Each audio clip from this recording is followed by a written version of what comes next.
কিন্তু কাজ দ্রুত গতিতে করতে হবে, সময় ক্ষেপণ করা যাবে না।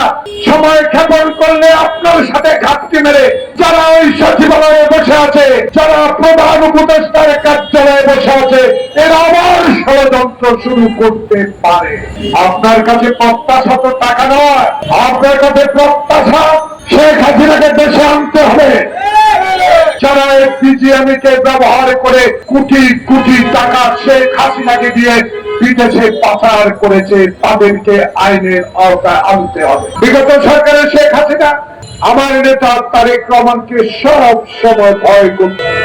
সব সময় বিএনপির নাম যখনই মিডিয়াতে উল্লেখ হতো, বিএনপির নেত্রী খালেদা জিয়ার কথা যখনই টেলিভিশনে আজকে ভেসে আসতো, তখনই শেখ হাসিনার চামচারা তার কাছে যা বলতো, আজকে অমুক টেলিভিশন, অমুক পত্রিকা, অমুক প্রিন্ট মিডিয়া, ইউটিউব শেখ হাসিনার কাছে বলতো আপনার বেগম জিয়ার কথা লিখেছে, তারেক রহমানের কথা বলেছে। তখনই সেই নেত্রী বলতো শেখ হাসিনা বাংলাদেশ থেকে চিরতরে, বাংলাদেশের মানুষের কাছ থেকে চিরতরে শহীদ জিয়ার আদর্শকে বিলীন করে দিতে হবে, বেগম জিয়ার রাজনীতিকে চিরতরে বন্ধ করে দিতে হবে। তারেক রহমানকে কোনোদিনও কখনো এই বাংলাদেশে আসতে দেওয়া হবে না। তাই সাংবাদিক বলেছেন, 7 জানুয়ারি পর্যন্ত যারা অবৈধ সংসদের সদস্য ছিলেন, তত্ত্বাবধায়ক সরকারের উপদেষ্টার কাছে জানতে চায় কেন আইনের আওতায় তাকে এখনো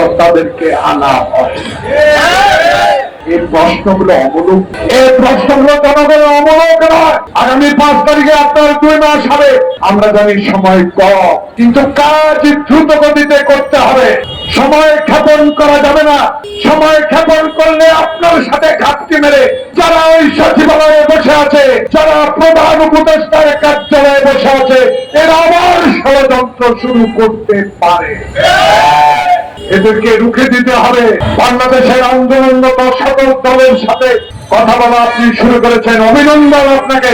নিউ ইয়র্কের মাটিতে বাংলাদেশের কথা তুলে ধরেছেন, আমার আবু সাইদ খোকন মুক্তির রক্তের কথা তুলে ধরেছেন, ছাত্রদের আন্দোলনের ভূমিকার কথা তুলে ধরেছেন। সেই জন্য আপনাকে আন্তরিক ধন্যবাদ জানাবো।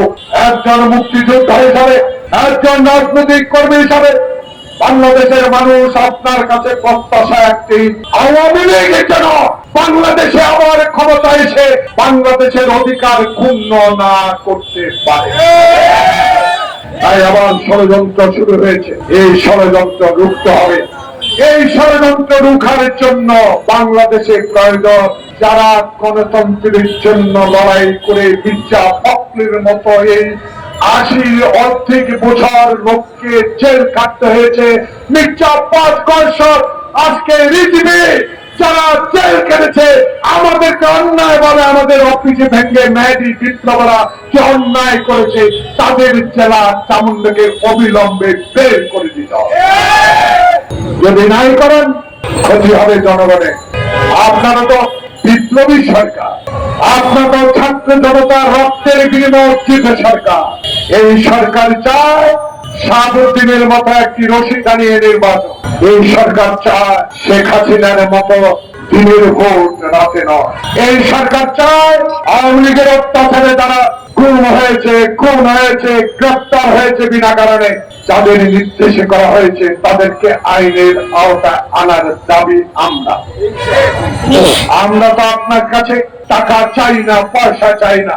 এখনো টাকার বাহাদুরি করে বাংলাদেশের গার্মেন্ট শিল্পকে ধ্বংস করার জন্য সালাম মসজিদের কঙ্গেরা, সালাম মসজিদের মেয়ে এখনো বিজিএমের ডাইরেক্টর কি করে থাকে, এটাই জনগণ জানতে চায়। বিজিএমকে ধ্বংস করে দিয়েছে, তারা আবার নতুন করে চাঙ্গা হচ্ছে।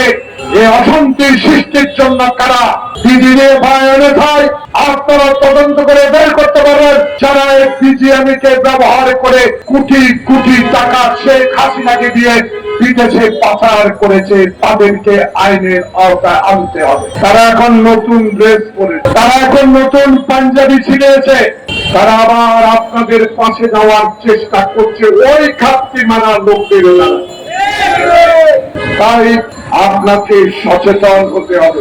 আপনার কাছে প্রত্যাশা তো টাকা নয়, আপনার কাছে প্রত্যাশা শেখ হাসিনাকে দেশে আনতে হবে।